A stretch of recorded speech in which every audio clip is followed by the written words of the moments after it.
So, 5 strategies, 5 key principles to help you to grow your wealth no matter your age. So, whether you're young and just getting started, whether you're old and maybe you're thinking it's too late for me, this is the video that you want to watch. So, if you're brand new to me, my name is Susan McVeigh, and I am a married mama of 2, a business, sales, and wealth strategist, and a kingdom business builder, which simply means I run with God.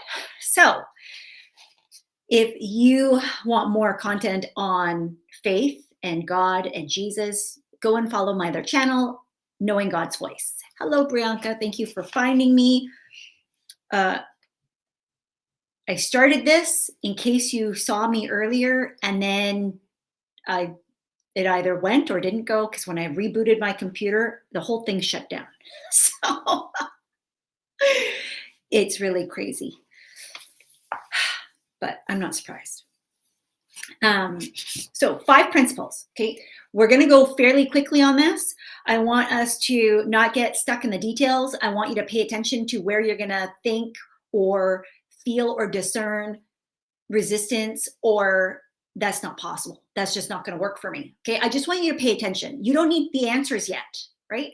What I want you to do and be aware of is the areas where you immediately don't pursue, where you immediately throw up an objection, where you immediately go, nope, nope, nope, that's not going to work for me. And the reason why I can share this information, why I'm credible, why you should even listen to me in the first place, is because I spent 2 decades working for Canada's largest financial institution. And so these principles are things that I've done, I've helped clients do over the 2 decades that I worked. And more importantly, they are tried and true. They're battleground tested. So that being said, I don't know the particulars about your situation, your personal circumstances. So this is not financial advice. I am not licensed to give you financial advice. These are principles. These are things that when implemented, they work so long as you do the work. And oftentimes what we end up wanting is a silver bullet or a magic pill, right? A la Matrix style. Do you want the red pill or the blue pill? In this case, there is no instant cure, right, to grow wealth. But that being said, the longer that you put off something, the longer it's going to take. So if you're here, chances are you want to exponentially grow, you want to accelerate the opportunity. And so these principles, while they're not sexy, while they're not a quick fix, they absolutely can help you to get rich and quicker than you would imagine, simply because you're willing to put in the work. Agreed? Okay. So number 1, and if you are here, Brianka, you can put that in the comment for me if you are still here. So number 1, what I want you to do is I want you to start early. Start early. I want you to not put off until you have more money, because I think that and based on my experience, the natural tendency for each of us is to wait until, right? I'll be happier when, I'll do that when, I'll do that later, right? To put things off, because there may be things that are much more urgent, more of a priority, more of a fire situation in your present life. And what I know is that if you don't make room or time or space for the things that aren't urgent, then the importance of it will force your hand, because there will come a point where there won't be a lot of options left. And the reason why I said that this is an opportunity for you to be able to do this, regardless of how old you are, is because I have literally had clients have to rebuild in their late 40s, in their 50s, right? It does not matter how old you are. However, it does mean that the options become like they start to get whittled down, simply because you may no longer be willing to do certain things at certain places in your life. right? Like I'm almost 50. There are certain things that I am no longer okay with that I was okay with at 20 or 30 or 40. And there will certainly be things that in my 40s and going into my 50s that I would be okay with that I won't be in my 60s, 70s, 80s, 90s, and hopefully hundreds, God willing, right? There are certain things that you will no longer have an appetite for. There are certain things that you will realize they're not really important, right? And that's okay. But you need to recognize that just like, what is it saying? The best time to plant a tree was 20 years ago. The second best time is now. It's the same thing for your wealth. The best time was 20 years ago, right? For all of us. If our parents had had the wherewithal to start something when we were first born, when my kids were born, I had the wherewithal. I didn't have a lot of income, but I had the wherewithal. And I understood these principles that I'm teaching you. So I put in small amounts, but that amount compounded over time such that my kiddo about to go off to college, he does not need student loans. And I don't say this to brag. I say this because we have not been super wealthy. In fact, when I had my son, I was making a salary of $43,000. Now that might be a big amount for some, but for me at the time, it was okay. It was well below what my worth, my value, my knowledge, my skills, my experience, my credibility, right? There was a lot of different reasons why I stayed in a salary position like that. But I was the main income earner. Lest you think, well, Susan, you were married, your husband took care of you. No, not at all. I saved, I invested, I was a good steward of my money, teaching and doing the same principles that I'm teaching you right now, right? So I know it works. It's not sexy and it's certainly not easy. It's not easy to say no to things because you have to make a choice, right? That's where these all work, but you have to be willing to do the work. So when you start early, and early is now, this is where we don't condemn ourselves. We don't punish ourselves. We don't say, well, I shoulda, woulda, coulda, I should have started a long time ago. Yeah, me too. But life happens, right? And so wherever you are today, this is as early as it will get in your life ever again. Like, I want you to just catch that.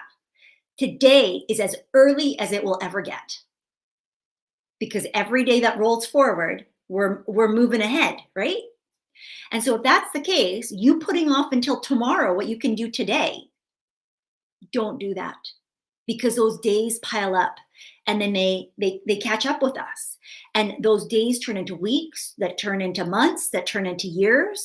And then you might be, I'm 18 years down the line with one child. And I wonder, where did the time go? Right? We hear our parents say this. And then when we're there, we're like, we think you're lying. But it's truth. So that's number one. Start early, start today. Okay. Don't wait until you have more money. You will never have as much as you do today in terms of the other principles that I'm going to teach you. You may have physically more money, which I hope you do. But through the power of compounding, that money later on has to work so much harder. You have to put in so much more to make up for the time, right? To make up for the time. So start as early as you can. And here's the kicker. You actually get to put in less if you start earlier because of compounding, because of time. So number two, regularly. Consistency counts. Okay, so do it regularly. Whatever it is that you're doing to grow your wealth. Now, this could be a number of things. This could be mostly around investing, but this could be anything, right? Like it's like your health. If you only went to the gym once in a while, you wouldn't be considered healthy, even if you were, slim, because you look the part, but you wouldn't be the part, right? So when you have a lot of money, but you haven't really done anything with it, you haven't really invested it, you haven't stewarded it, you haven't given it a job to do, it's really not going to do much for you. So when you do something with regularity, meaning you check your money regularly, not obsessively, not compulsively, not in a fear, like a fear way, not in a controlling way. These are all dysfunctional. This is from a place of I am powerful. I know what I'm looking for. I understand my money. I understand what's going to help me to grow my wealth to the maximum capacity. I know where my blind spots are. So I am regularly talking to people who can help me to do this. I am regularly getting support. I am regularly upskilling myself so that my value in terms of what I produce in the world, that there is a corresponding increase, right? Because your wealth on the inside should also reflect on what you have around you. The wealth in your relationships. If you never invest in your relationships, if you never spend time with people, if you never check in with those that you love, those relationships will wither and die away. If you never actually exercise, your muscles will literally atrophy. They will just wither away, right? It's the same thing with every area of your life that you consider to be part of your wealth. Most of us are going to talk about money when we think about this. So when you're investing, when you are saving, when you are paying down debt, once in a blue moon is not enough. You have to be consistent, right?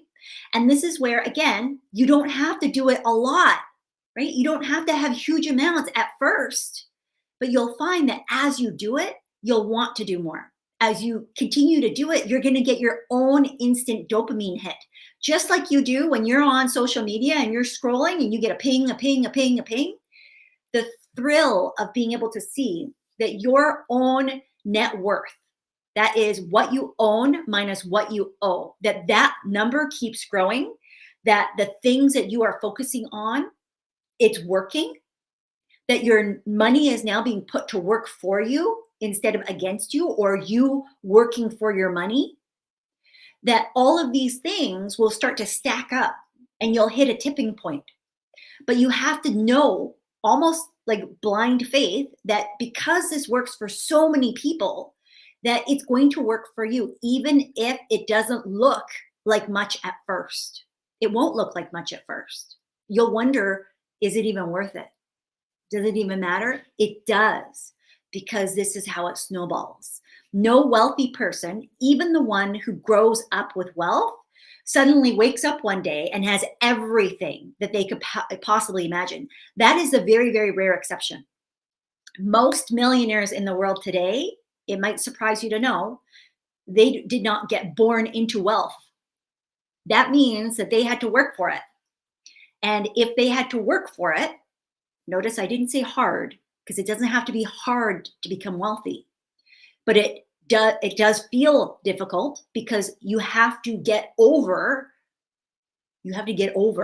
all of the things that got you to here, including your family, including the behaviors, including the dysfunction, including the patterns, including the thoughts, right? The way that they interact and interpret money in the world, and the things that people say about people with money. So just catch what people are saying. If they're disparaging around people who have money, if they treat them like they're thieves, like, these are all subconscious. Some of them are not so much subconscious, right? But having that awareness will allow you to notice, just like as I'm talking through these points, where do I feel uncertain? Where do I feel really shaky? Where do I feel like I'm not good enough, or I don't have enough, or it's not going to make a difference, or I don't know even where to start? And so now you're talking yourself out of the whole situation, and you're making yourself confused. God does not walk in confusion. He walks in clarity. He walks in purpose, right? There is no shortage of information right now on the internet. In fact, it's probably an overabundance of information that you don't know which way to turn, because something like wealth requires more customization and personalization, and it does require you to know yourself. Again, I don't provide this for financial advice. I provide this in order to help educate and arm you with the language of money, such that you know how to find the information. And because then, as you work with licensed professionals, which everyone should and could, that you then don't feel so dumb. Because let me tell you, a lot of people come up and say they're not going to ask any questions because they don't want to look dumb.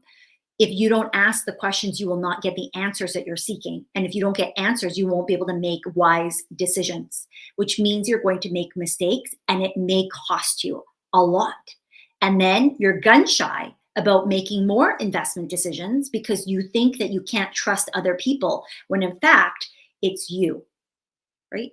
And I don't say that to blame anybody. I say that so that we take ownership and then you release that so that you don't let fear guide you. You don't let what other people think of you stop you from being able to receive the information and ask the questions that you need to push back and say, wait, I don't understand that. Can you explain that to me?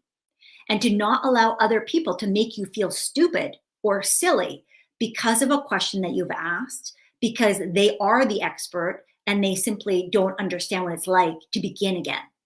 Okay? Because a lot of us, like you're an expert in whatever you're an expert in. And chances are, if you're having a bad day and somebody asked you something that was very basic for you, you might get exasperated. You might be like, oh, I can't believe you, right? We've all been there. We've all been there because we're human.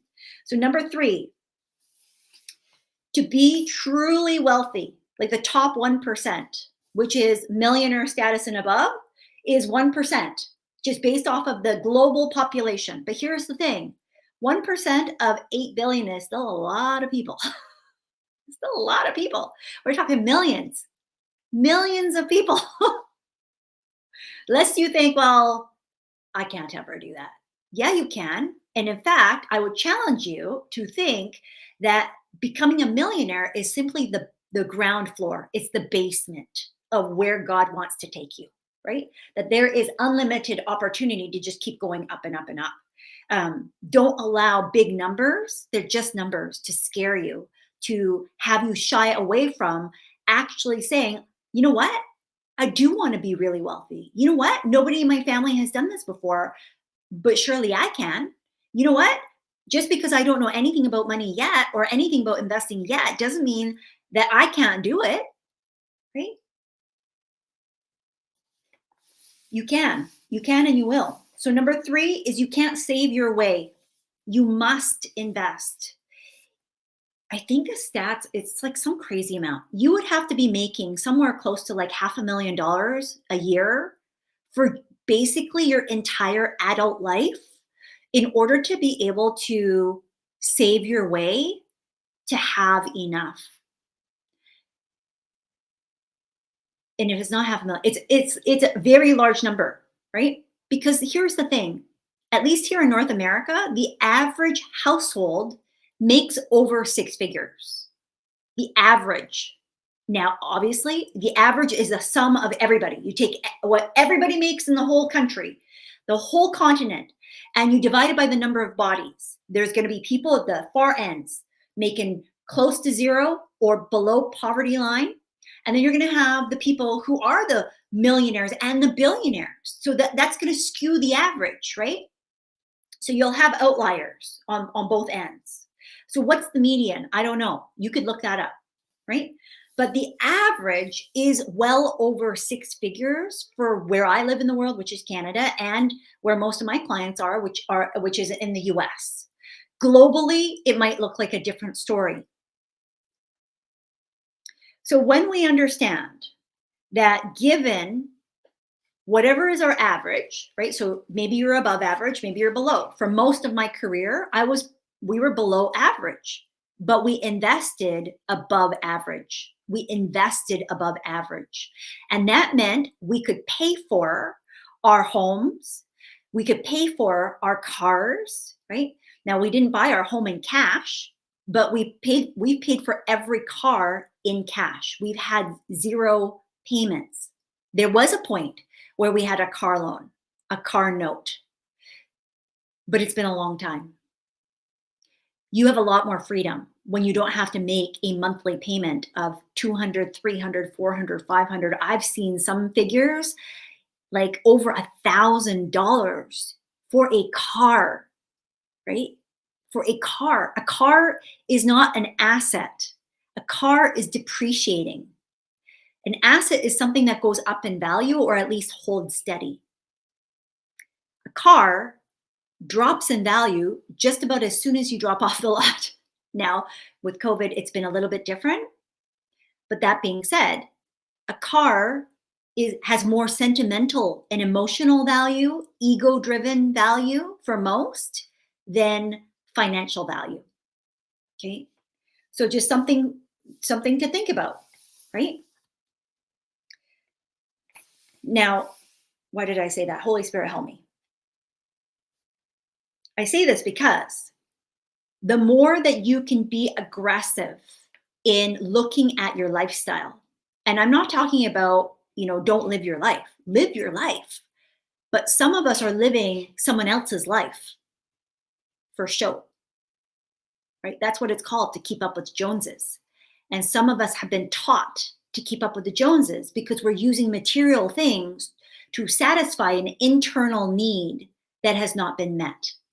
Whether it's safety, security, love, community, belonging, status and stature, prestige, enlightenment, right? These are Maslow's hierarchy of needs.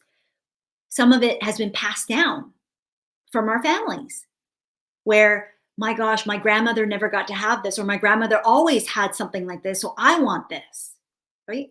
Just be mindful. There's no wrong or right. Just be mindful of why you're buying certain things, why you feel the need to have certain things, and what kind of fulfillment or lack thereof you are looking for or not receiving from having the things in your life, right? Where are you deriving meaning? Where really it only has meaning because you've placed it there, or somebody else close to you have placed it there, and now you have inherited it. We can inherit blessings. We can inherit non-blessings, right? So be mindful, because in the money and wealth category, most of us are learning by fire, are learning by trial and error. And unfortunately, we don't know enough to get us out of the hole, right?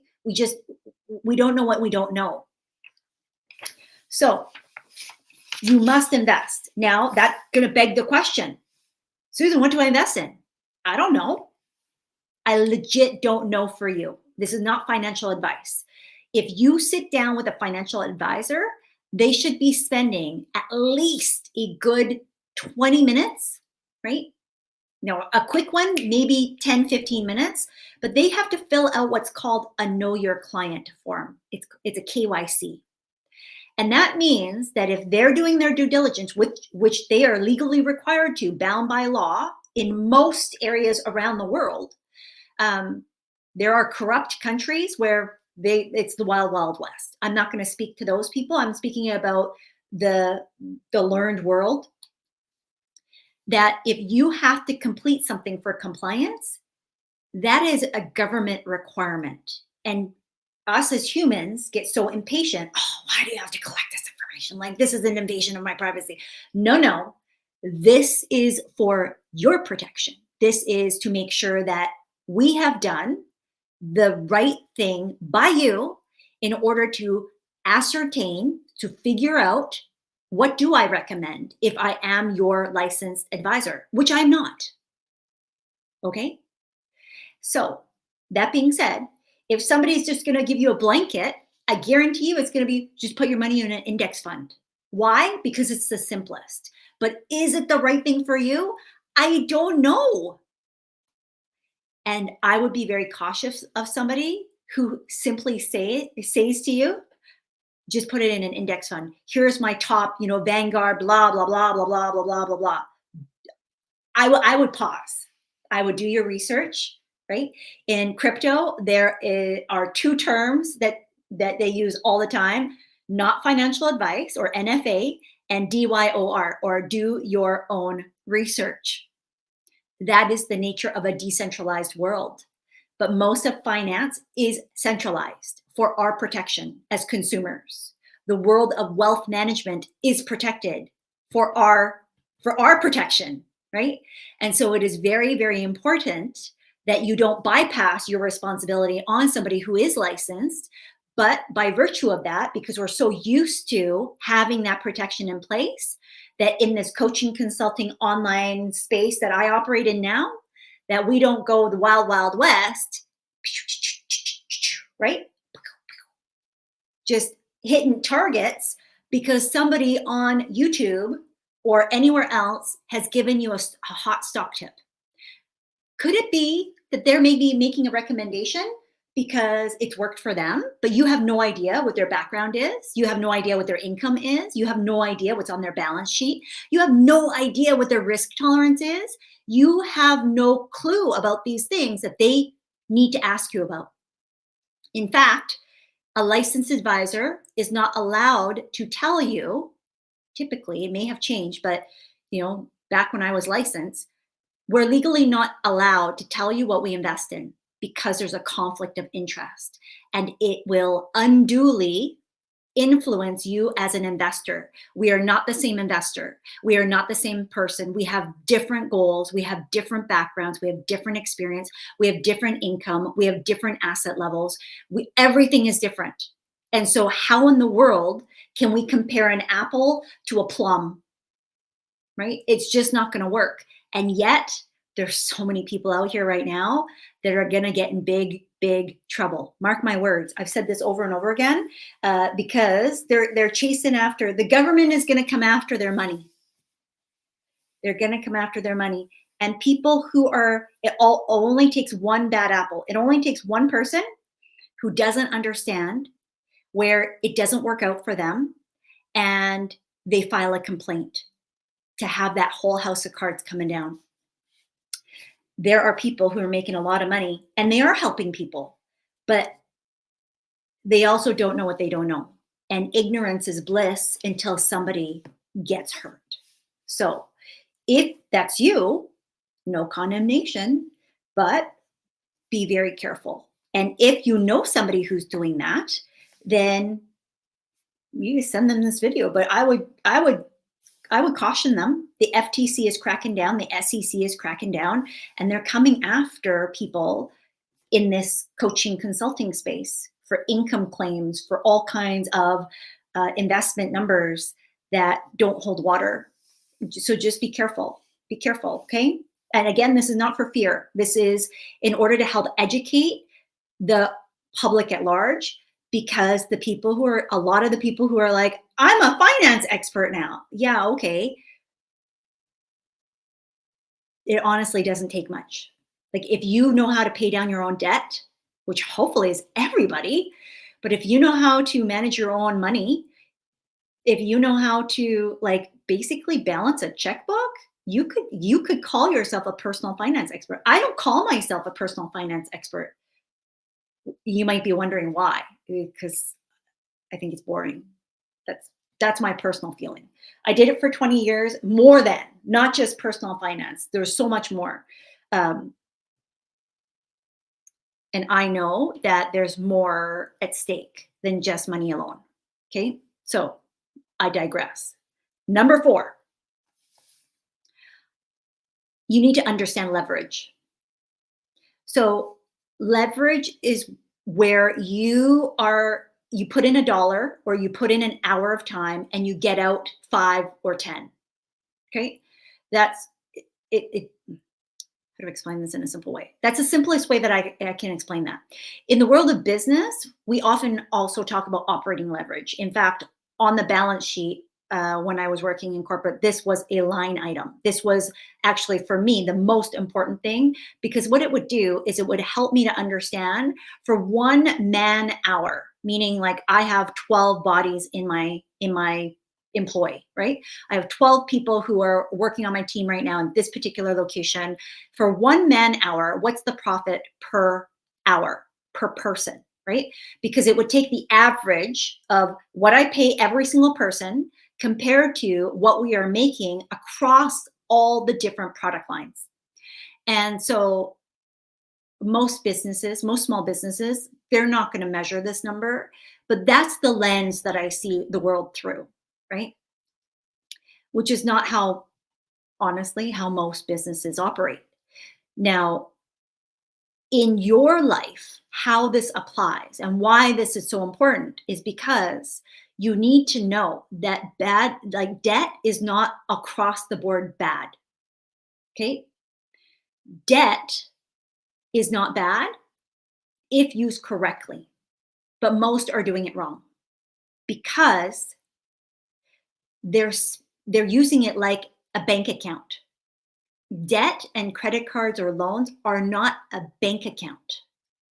This is where most entrepreneurs go wrong because they treat their business account like a personal bank account. It is not a bank account, as in I just go in and I take money whenever I want, as if I used to get paid a paycheck every 2 weeks. That is not how we operate, because then you're working for money instead of having your money work for you. There is no point in time where you should go and look at anything in your financial life, whether it is an account, like a bank account, a savings account, a checking account, an investment account, an operating account, like on the business side, a profit account, a tax account, all on the business side, or your credit accounts, whether it's a loan, a mortgage, a HELOC, a line of credit that's unsecured, a loan note, credit card. Did I miss something? An overdraft, and think that's just extra money. That's not extra money. It is a tool. It is a tool that helps you to get to a goal, right? To deliver an outcome. In most cases, right, the greatest leverage that you will ever have is to purchase an asset that you would not be able to have access to. Your home or a property is going to be the biggest and best example that I can give to you, right? So when most people are not going to go outright and buy a home in cash. Now, there's always going to be exceptions, but in general, most people are not going to do that. Most people are not going to have, $1 million, 2 million, 3 million, 5 million, 10 million just sitting in cash. Again, exceptions. And maybe where you are in the world, you can buy a home for less. Great. So for, 10,000, 20,000, 100,000, 250,000. The number is not important. Think about this conceptually. Understand the principle of what I'm trying to teach you. That when you understand leverage, that it is you being chained to something in order to be able to produce an outcome.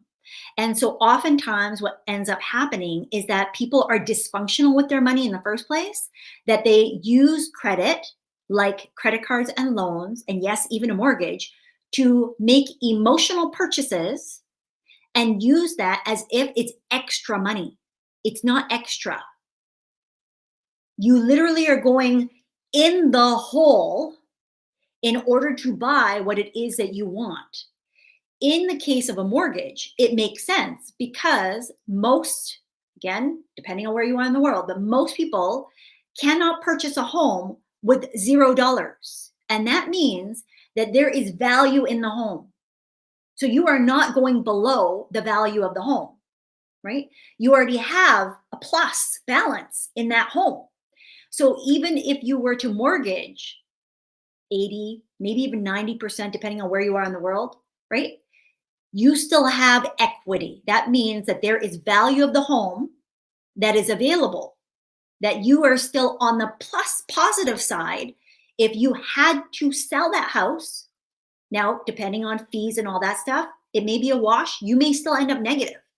That's why the higher the leverage, the higher the debt, the higher the risk. Some people are borrowing to make investments. That's very risky, right? And it doesn't matter what the asset is. Is it a way to grow wealth? Yes, it is. But you have to understand your risk tolerance in doing that, right?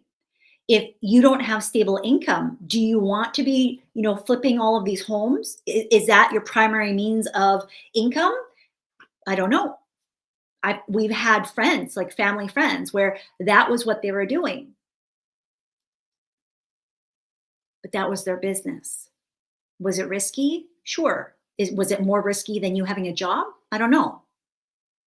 Someone would argue for both, right? I've had a client where that was her side hustle turned into a full business.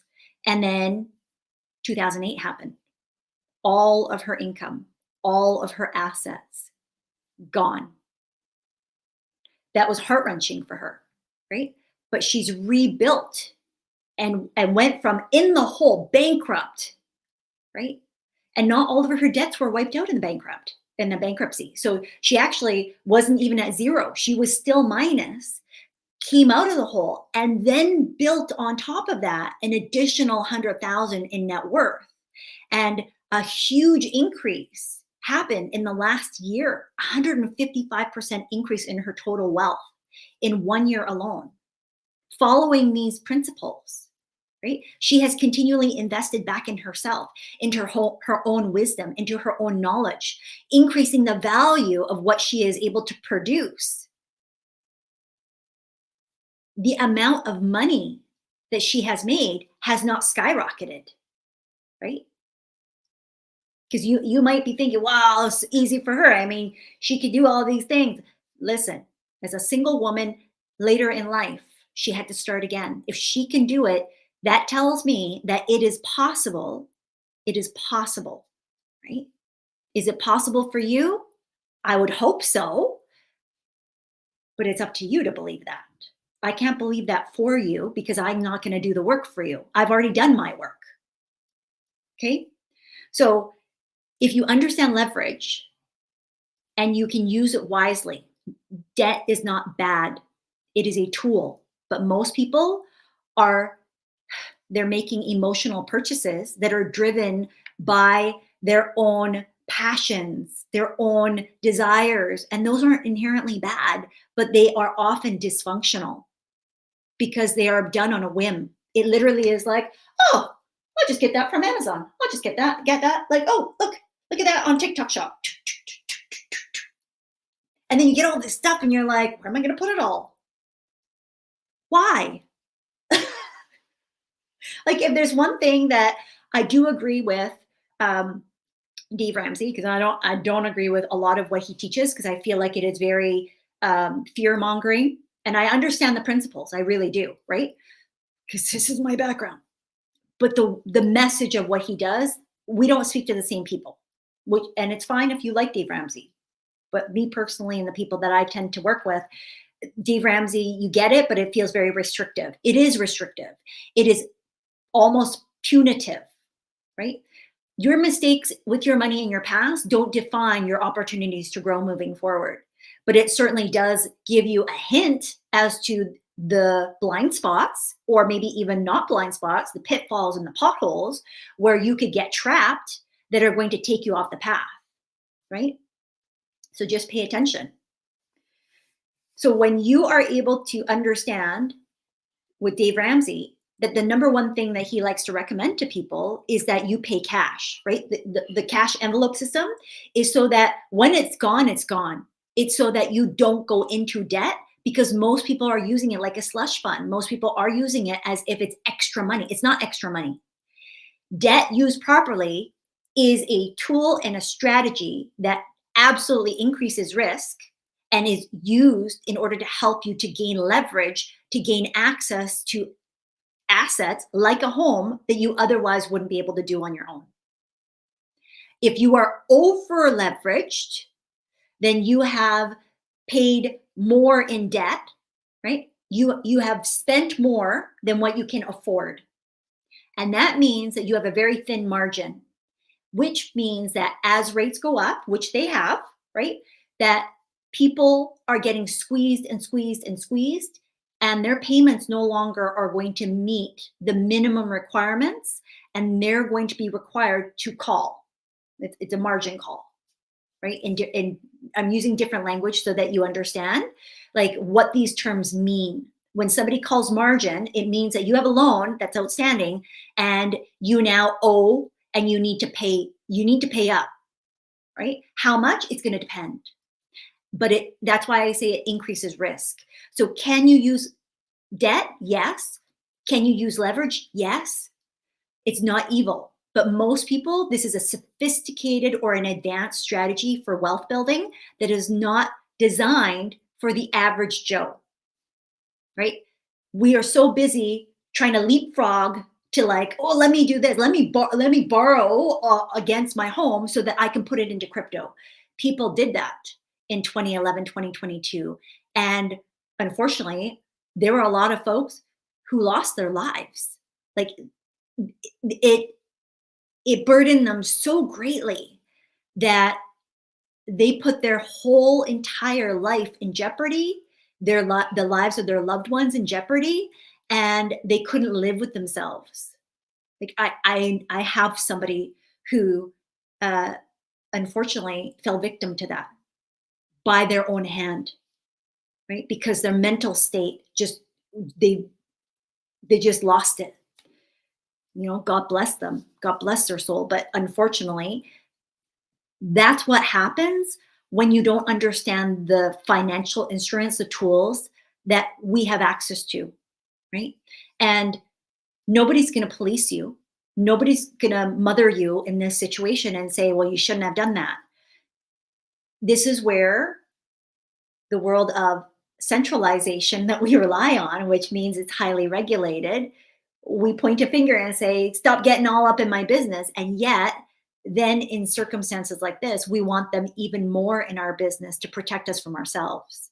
We have to take personal responsibility. We have to be able to be okay with where is my line, right? And again, I don't know you. I don't know if handed a credit card with a $20,000 limit, what would you do? Would you go out and be like, woohoo, I'm going to go buy a new car. I'm going to go buy this. I'm going to go book a vacation. Like pay attention to what you would do because that gives a clue as to something that is being driven inside of you. If you would go to me and say, that's nice, nothing would change.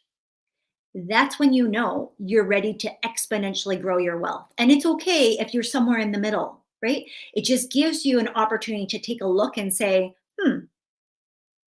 there's something there, right?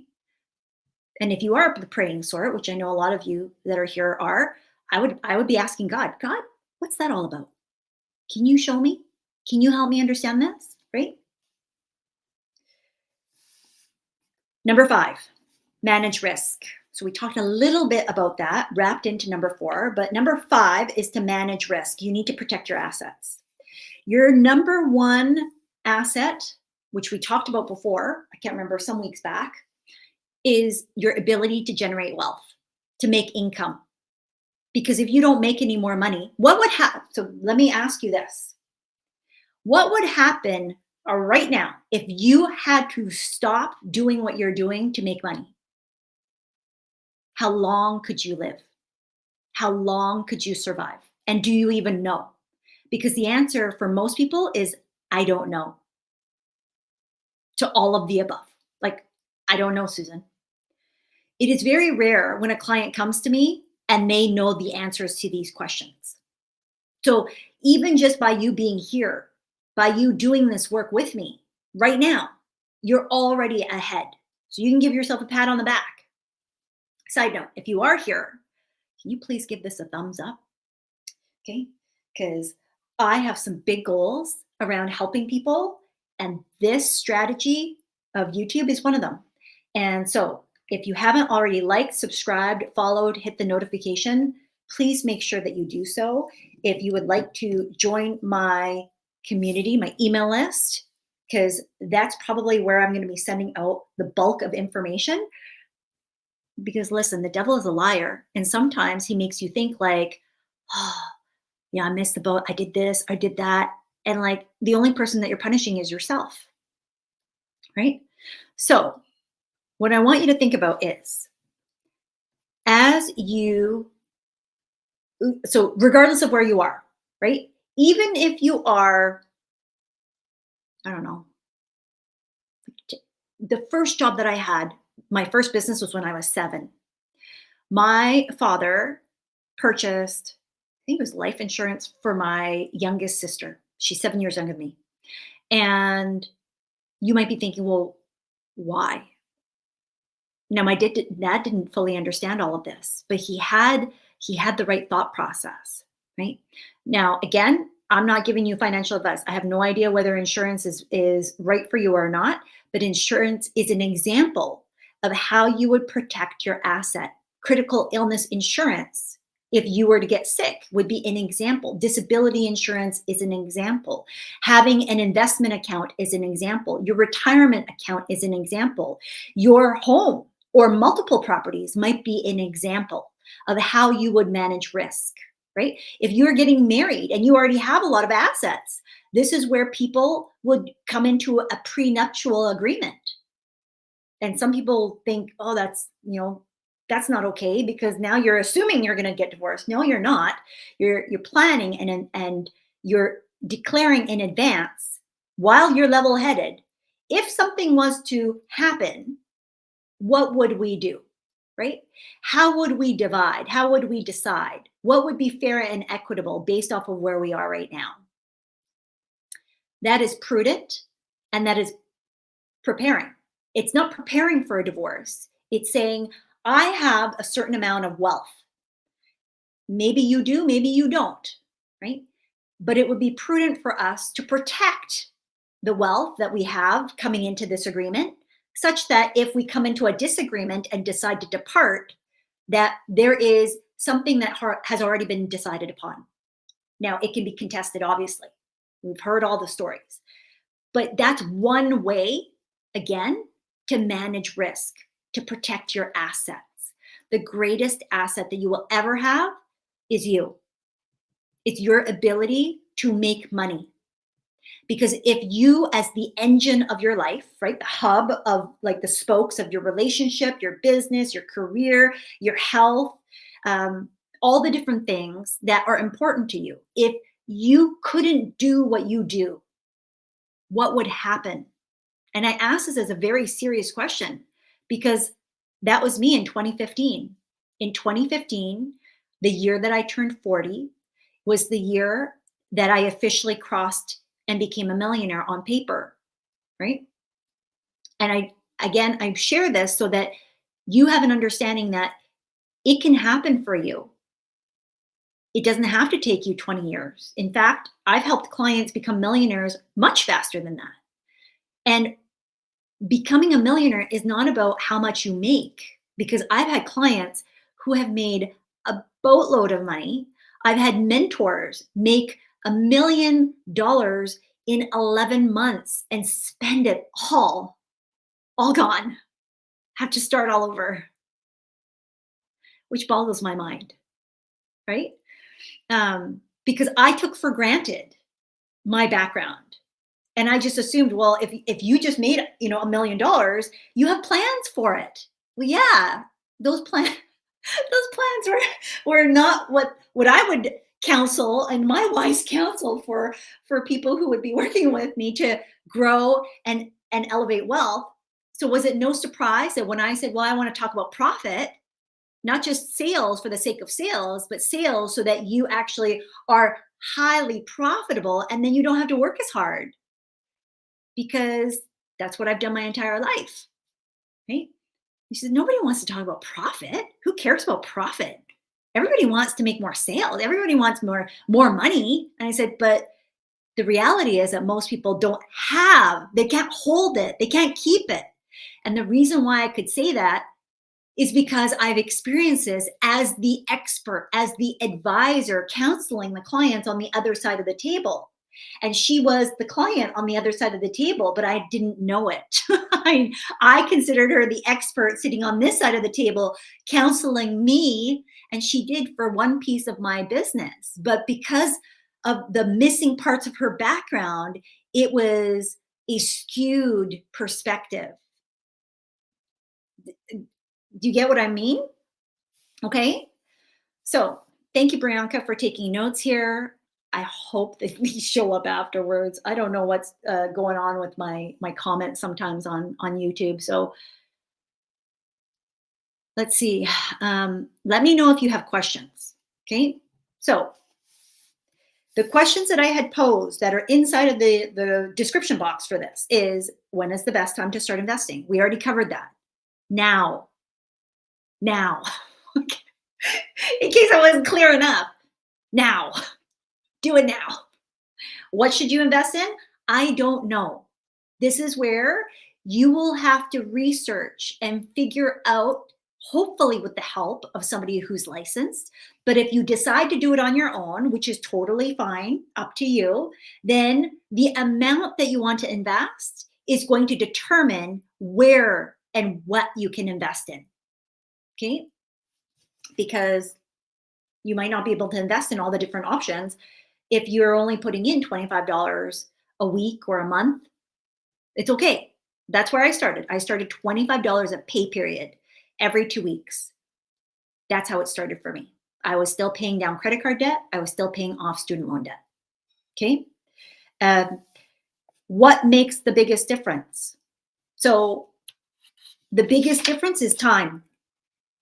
The biggest difference is time. And here's what I want you to consider. Whatever age you are right now, add 20 years. Okay, add 20 years. And in that 20-year time frame, have you just limited what you thought was possible in 20 years? Because 0 to 20, it almost, I mean, because my kids are there. In 20 years, I grew 2 whole people. One's still here. The other one is technically still here, but we got high hopes. Okay. We will be happy wherever they land. But I want you to just consider how much growth happened for my children, and they haven't even hit 20 years yet, right? It's almost like after a certain point in time, we just give up and we're like, well, our better years are behind us, and so there's no more growth. That is a mindset. If you believe that you can't use the time that you have to grow wealthy, you won't.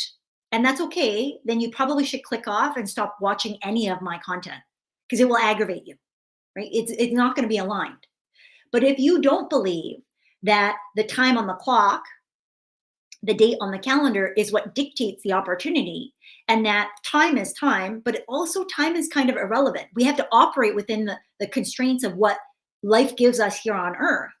But if you look at 0 to 20 and the amount of growth that's possible, and then we look at 20 to 40, man, because I've had some interns who are in their early 20s, right?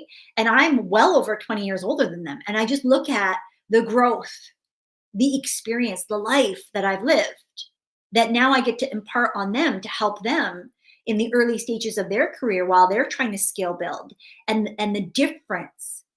And it brings to remembrance where I was then and what I wish I actually had the guts and the ability, right? That I wish I had taken more risk. I wish that I had been able to leverage and to push harder, to put as much in. And I was very aggressive with investing, but I could have done more, right? But I wanted to live life, which is okay. I will say that the number one thing that I'm now telling my children is make as much as you possibly can as early as you can in life, because it makes life so much easier later on. It gives you so many different opportunities and options later in life. Because if you can be aggressive, and this is where the financial independence retire early, that community is all about, make as much as you possibly can within a short period of time, and then aggressively save, invest, so that you do that in your 20s and you live very, very simple lives, but then you're financially independent. That doesn't fit in me, right? Plus I'm outside of that demographic. There's that. But the lifestyle itself doesn't suit me. It might suit you though, right? But the biggest difference is if you're able to maximize time because of the eighth wonder of the world, compounding. We might do a separate video on that. If that's helpful for you, just add your comments down below, and ask questions, because that helps me to create content for you. And also, there are going to be some things that I will create that, yes, are paid, because personally, I find that I pay attention when I pay. I show up differently when I pay. And when you pay more, it means more. Like, you prioritize those things, right? Not always, because I've had clients where all they have done is go through and watched every single one of my free videos and applied them, and they have made more money, gained more freedom, had more peace of mind, and it has taken them to the next level. That's part of the reason why I do these. So, and partly because I can't work with everybody, nor am I meant to work with everybody. Somebody at the door. So the other question that I had put in the description box is, what do you need to focus on? I don't know what that answer is for you.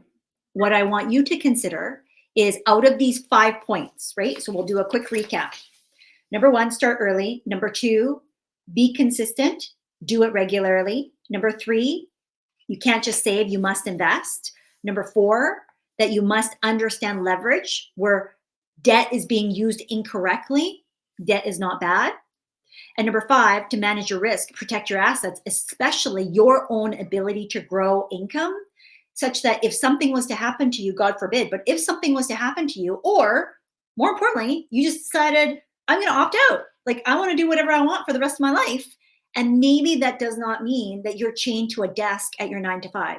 Maybe that does not mean that how your business is currently is how it's always going to be. That's the state of my life, right? So I will do a separate video on this that I will post. I don't know when.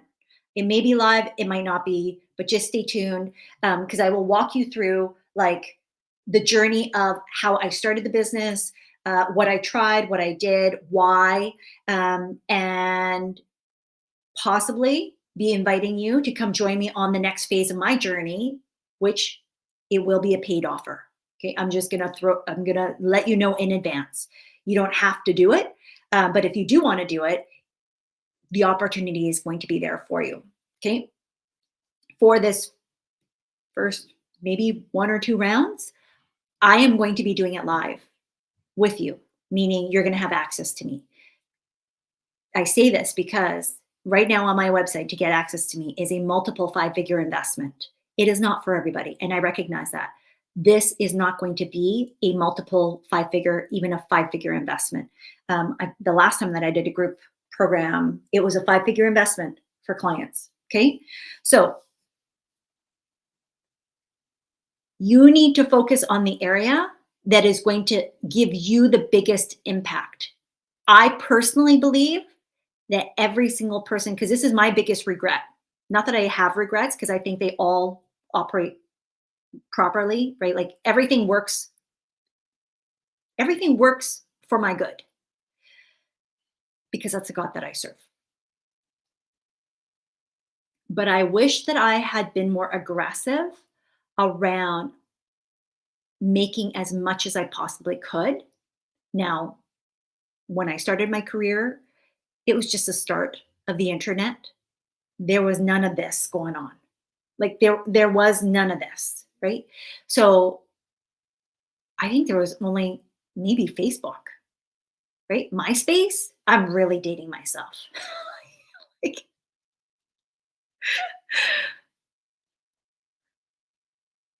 so in today's day and age, and this is one of the reasons why I am so adamant with my children, for them to experiment, to try, to create, to be unapologetic about making money, and making a lot of money, and helping people with the gifts that they have, right? To encourage them to do these things. And they're not super keen, which I don't know where they get this from. But that being said, I also know that part of this is privilege, right? I'm grateful that they have the ability to not have to be concerned about how to pay for bills, or how to pay for food on the table, or how to get from here or there, and to know that they're healthy, they are wealthy, they're looked after. That literally, if my daughter wants to go out and buy makeup, that she has money in her account that has come from birthday and things. Like they have to steward that. I don't monitor it, I don't manage it, I check on it, but they're involved with that because they have to learn these skills and they have to fail too, right? Because sometimes that's the best medicine, that's the best teacher. Is sometimes we don't believe people until we do it ourselves and we're like, oh crap, they were right, yeah, okay, and you move on, right? So when you are able to understand that your past does not define your future, that these 5 principles, when applied, will help you. They're not the only principles, but these are the ones that when I sat here, and the first 2 were the ones that I thought, if these, 1, 2, and 3 are really all you can focus on right now, start early, which is now. Do it regularly because your consistency counts, right? Don't do it here and there and like higgledy-piggledy. That as you make more, you just keep increasing the amount that you're investing, and that you can't save your way out. You can't. You would have to make so much more. And while ideally you're doing both, you're aggressively investing, you're aggressively paying down debt, that automatically will mean that you need to increase your income. Most people are not making enough to do all of the above comfortably. Right? I'm talking about not scrimping and saving, not robbing Peter to pay Paul, or taking from this pool to that pool and having to trade for the different priorities. Like thinking back when I grew up, my mom would be like, okay, well, one kid you can get your new shoes this time, and then we're going to wait, and then you get your new shoes like next time we go shopping, right? Like she'd have to space it out a little bit. And we were never without, but we understood that there were certain priorities that needed to be made because we couldn't all of a sudden do something that would cause a crimp in the finances. So what I want you to understand, or at least consider today, as you're thinking about your wealth and your wealth blueprint in particular, is what do you have today that could generate money for you? And if you are it, that is the first place for you to start thinking, right? Because it's going to take time to implement it. Potentially, it could be right away. But if you haven't invested, then that's your homework. Start now and start looking at how much do I want to save or invest? We're going to use those words interchangeably. And here's the thing. Nobody goes around saying, I want to invest $1,000 a month, or I want to invest $100 a month. Everybody starts thinking, I don't know how I'm going to be able to do that. Everybody. But if you don't make it a priority and do it first, you'll never be able to do it, because you'll spend every single bit of it, because that's how most humans are wired, and that's how most humans behave. That's how they're taught, right? So we have to reprogram you to do it the other way around. You are not working hard for money. Your money has to work hard for you. And so if you have 100% of your money that you've worked hard for now going out to pay other people, you have it backwards. We have to flip the dynamic. You have to start somewhere, right? So you have to start paying yourself first with the money that you've already worked for. Do what you can. And once you start seeing it grow, and you might see it start going down before you start seeing it come back up, because again, depending on what you've invested in, it's going to fluctuate and it might go up and down. But as long as you've been honest with your advisor, if you're doing your own investing, then you have to be honest with yourself. That's why I generally don't recommend that people self-serve, because it's difficult. Difficult, right? You have to hold yourself accountable. Most people can't do that. Most people don't even like it when an advisor holds them accountable, which is why they won't tell the truth. They'll say what they hope they would want to be instead of how they are right now. So if nothing else, make sure, because it's a rolling benchmark. right? It changes as you change, as your goals change, as your priorities shift, as you make more money, as you gain more experience, as your life shifts, when you have children, when you have, uh, a marriage, if somebody dies in your life, if you change jobs or careers, all of the, even moving, right? All of these things mean that there has been a financial impact, and your goals and your risk and your timelines and everything else corresponding may adjust. In fact, I expect them to adjust. And a good advisor, because they have your know your client completed, right? And if you're doing it self-serve, your self-brokerages stuff, you will have to fill that out. You will have to fill that out. Don't lie. Don't lie because you're trying to make yourself feel better, or you feel like they're judging you. They literally are not judging you. This is a computer algorithm. It goes into compliance, and all it does is it blocks you. It says, you shouldn't be investing in this because this is outside of compliance. It requires a second check. It may allow you, but beyond a certain threshold, it will get flagged and it will block you from making certain purchases. Okay? Does this make sense? Hello, Easy Tool Rental. Thanks for joining. Brianka says, this is awesome. Thank you. I have a meeting with a licensed advisor tomorrow. Amazing. This helps me go in with more knowledge than I had. Ask questions. Especially if the licensed advisor is not charging you for the meeting, because again, depending on where you are in the world, they all operate a little bit differently. If you can go with a fee, like a flat fee versus a percentage, like ask how they're getting compensated. I know that sounds weird because you're like, why would I ask somebody about their pay? You need to understand how they're compensated so that you understand the motivation behind their recommendations. You need to know, do you get compensated for what you sell to me? I was never in a role where I would get compensated for what I recommended. But that being said, I was only licensed to sell certain products and services, right? And so because of that, I didn't care what you decided. I didn't care what we picked. I had like 57 plus different investment options alone at the time. It's probably over 100 now.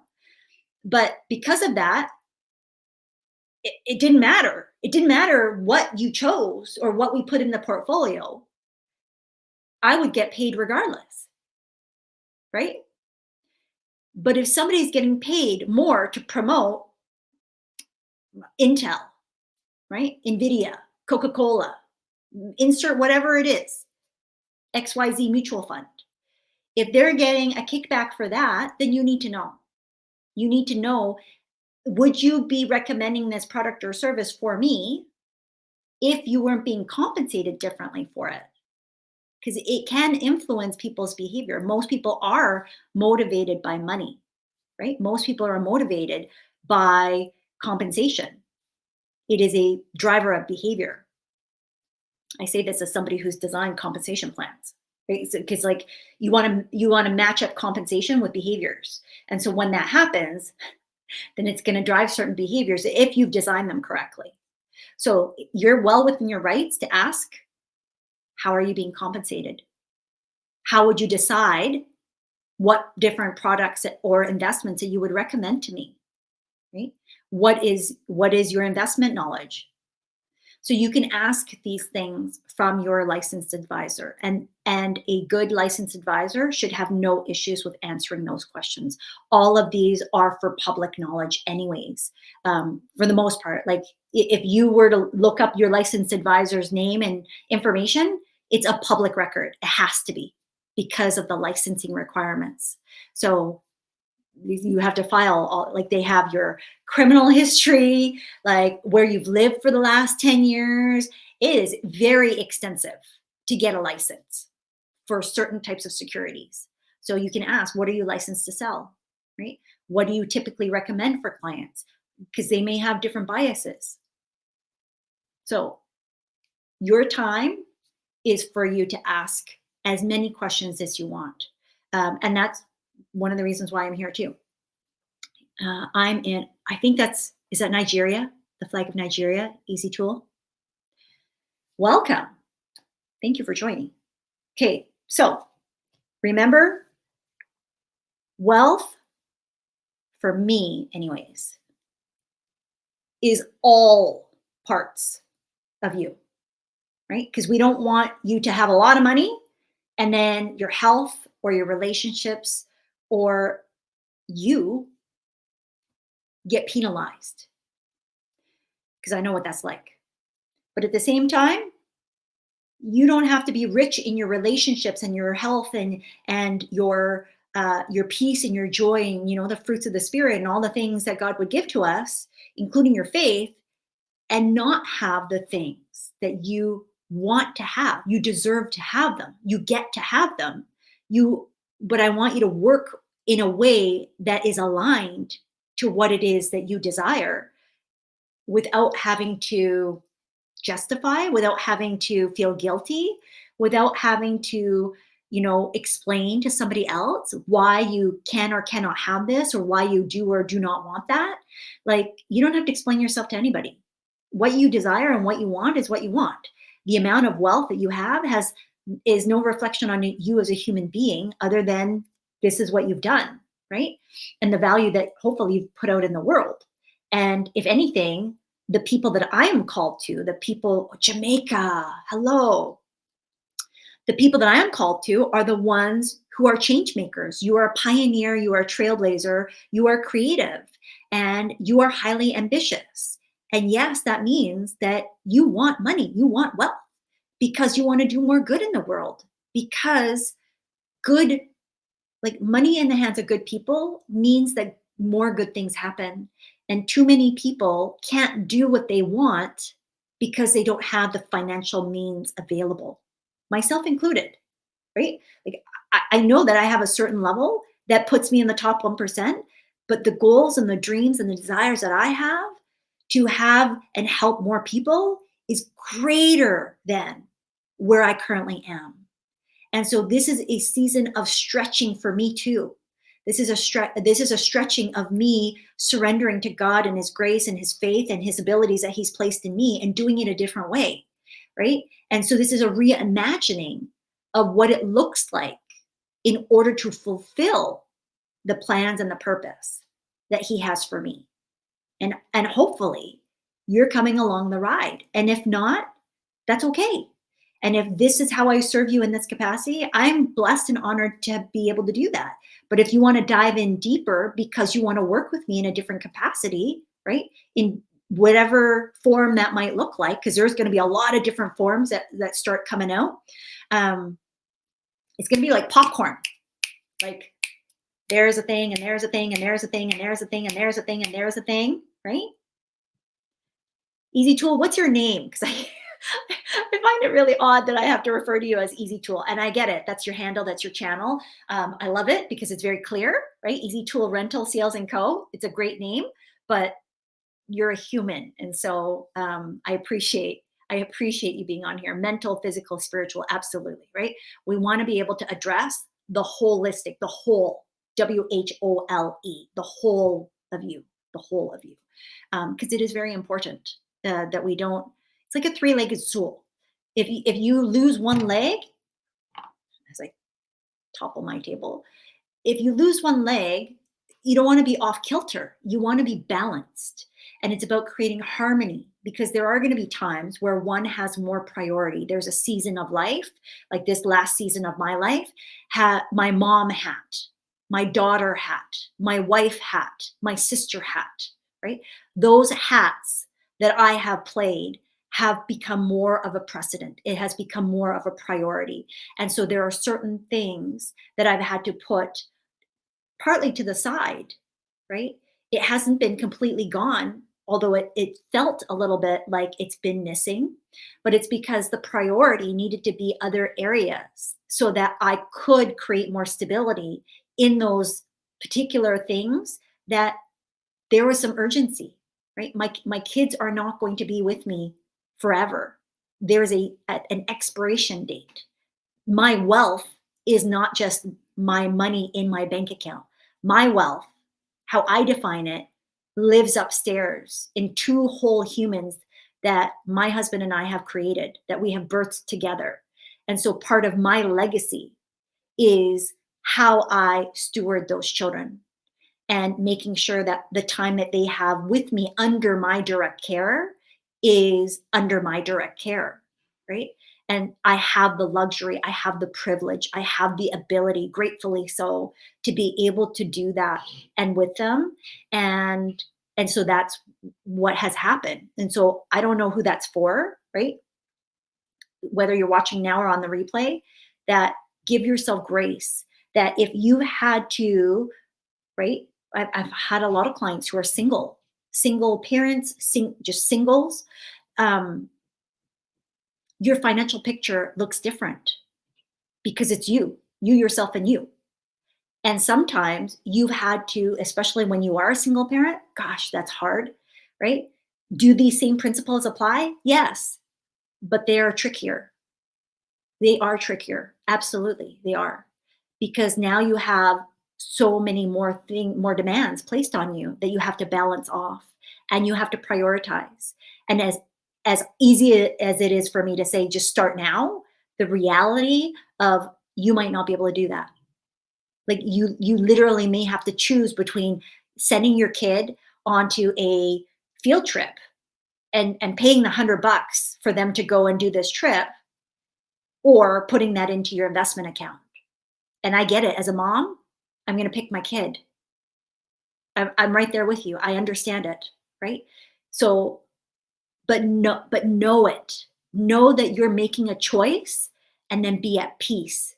Don't allow that to haunt you, to like stir up memories and make you feel like you're a bad mom or a bad human or a bad father, or whoever you are, to whoever you're helping, right? We make the best with what we got. And this is why I am so like fired up about making sure that if you have a level of expertise, that if you have wisdom, knowledge, and understanding, and some kind of experience that could add value to the world, that can help another human being, that you get paid for it, and you get paid well for it, because most people are being underpaid in their jobs. Who's been there? And so, even if you keep doing a job, because I have lots of clients who are in a 9 to 5, and you add on additional layers to your wealth picture, right? That you are then going to, again, this is about managing risk, because the more income streams that you have, the more that you manage risk. But you need to have solid streams of income first. So your job could be right now, right? At least something that is consistent. Your existing business right now could be a solid stream of income. Your investments, because maybe you did invest a long time ago, that could be a solid stream of income, because maybe it's producing interest or dividends. Maybe even in crypto, you've staked, or you're doing yield farming, right? And so you have those investments that, yes, they're extremely volatile, they're extremely risky, but you have been able to mitigate some of that because you're still getting some kind of steady flow of income. Does this make sense? Okay. Well, I'm so glad that you're loving this topic. Building wealth is all about a legacy for kids. That's why I build this business. I love it. Absolutely. Right? It is. It's all about I mean, the Bible says that a good man leaves something behind for his children's children. Would that we all could do that, that we all could leave that type of legacy behind. But more importantly than the money itself is the understanding, the stewardship, the knowledge, the wisdom of what to do with that, and to not lose sight of whose we are and who we are and how we operate with those kingdom minded principles, right? To be able to say, hey, we don't lose ourselves in the process. We become an even better version of ourselves because we can freely move about the world and help as many people as possible. That we get to be the example, not just for our children, our children's children, but then the communities and the environments within which we live, the businesses that we operate in, right? That we have the ability to impact our clients, our neighbors. That's where we're able to do so much more good. The money is just one piece of that. But I will tell you that having money makes a lot of problems go away. I was sharing earlier today, because sometimes we're praying for God to help us. We pray and pray and pray, and it's like, I'm waiting for a miracle. I have faith for a miracle, and God, you're just going to do it, right? And if you want to listen to the whole testimony, the story of what I had shared, go to my second channel, which is at Knowing God's Voice. It's more faith-based, based off of biblical principles.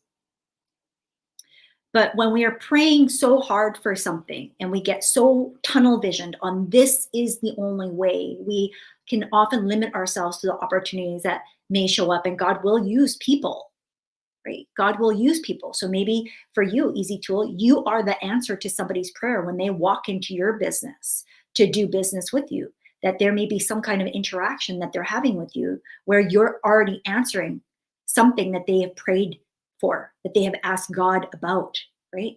And that if we are so busy with how it gets to look or how we expect it to be, that we lose sight of how it could happen.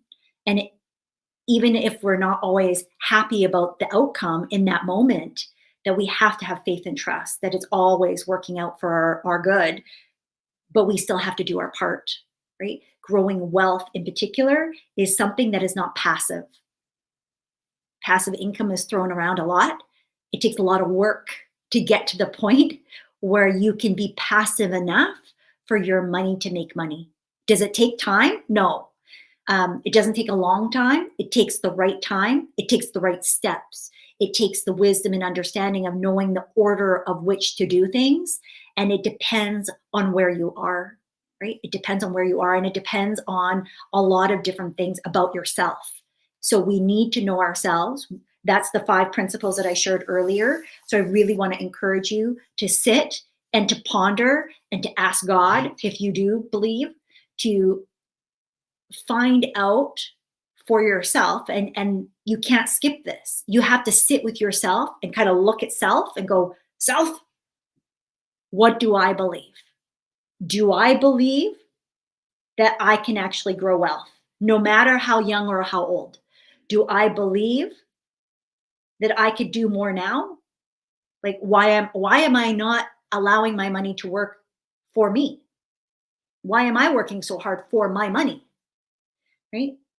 Is there something getting in the way of my consistency? Is there something that's blocking me from being able to invest at the level that I want to invest in the things that I desire to invest in? Is it knowledge? Is it opportunity? Is it skills? Is it connections? Right? Like, meaning, do I need to be better connected to people who would be able to get me to the next step? Do I have a fear around debt? Have I used debt incorrectly? Has it chained me down and had me become almost a prisoner to my spending? What habits do I need to break around that? And then around your risk. Where are you still taking unnecessary risks that you don't necessarily need to be doing, simply because you don't have an understanding, you don't have an awareness, or you didn't even realize that that was super risky behavior, right? So these are questions that I want you to not jump to answer right away. These would be best for you to kind of just ponder, take a coffee, take a bath, right? A soak, a walk in nature, go to a lake, go to the beach, go out in the trees, right? Sit and just contemplate. Because I think sometimes when we are so quick to jump to answers, that we take somebody else's answers for our own. And then we feel even more stuck. And that's not the purpose of me coming on here. My purpose is for you to be armed with the tools, the resources, the knowledge, and at least the language, so that you feel more confident that when you're going around and you are now really starting to, the Bible says that wisdom is found in the counsel of many, but sometimes you can't even receive the counsel because you don't understand them. It's like Charlie Brown's teacher, wah, wah, wah, wah, wah, wah, wah, wah, wah, and then you feel silly. And so instead of asking, right, the Bible says, ask, seek, and find. Instead of asking, you shut down and you shut up. And we need to have a voice. You need to speak up. You need to be at the tables. You need to create the tables. And if you don't know how to build it in the first place, then you're missing the building blocks that are required for you to be able to grow. And so that's what this is about. And obviously, I have selfish reasons as well. I am a business owner. I want better qualified clients. So if I arm you with tools, if I arm you with resources, if I give you access to this information such that you are now empowered to go out and take responsibility for finding out some of this on your own, and you come back and then you work with me, then you are in a much stronger position than if you don't. You are a better client to me. You will get better results for yourself. And as a result, I enjoy myself more. I do, right? Life is too short not to have fun. So I don't work with everybody. Some people, this is all you need. Great. Go forth, conquer. You got it. Others, this will be the tip of the iceberg, and you're going to want to dive deeper.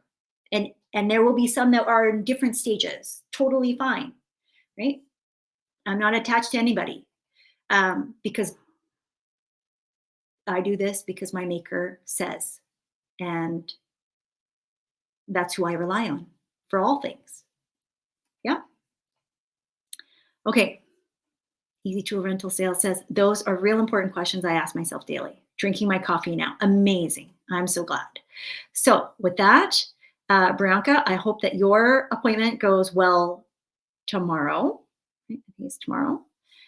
If you are on here live or on the replay, feel free to put any comments, questions down below, or I also appreciate the kind of more private nature of some of these questions. Feel free to DM me on Instagram at Susan McVeigh. My name is spelled the same as just channel name because I know it's a little tricky. Or you can email me, and the email me button is live on this YouTube page. So feel free to hit me up either way. I am here to help you.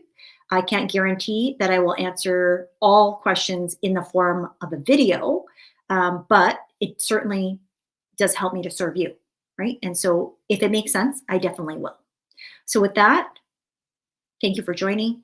I know it's very late on the East Coast. I appreciate you so much. Make sure that you are liked, subscribed, do all the things here on YouTube, because it definitely helps go a long way towards me helping more people, which is part of my mission. Stay tuned, because usually every Wednesday we do a Wealth and Wisdom Wednesday. I will likely be showing up more frequently right now on this page because it's like the faucets have been turned on. So with that, I wish you all the best. I hope you have a good evening. And if you happen to come back and you have answers to your questions, I would love to know. Just put them in the comments below and I will be cheering you on. Thanks so much.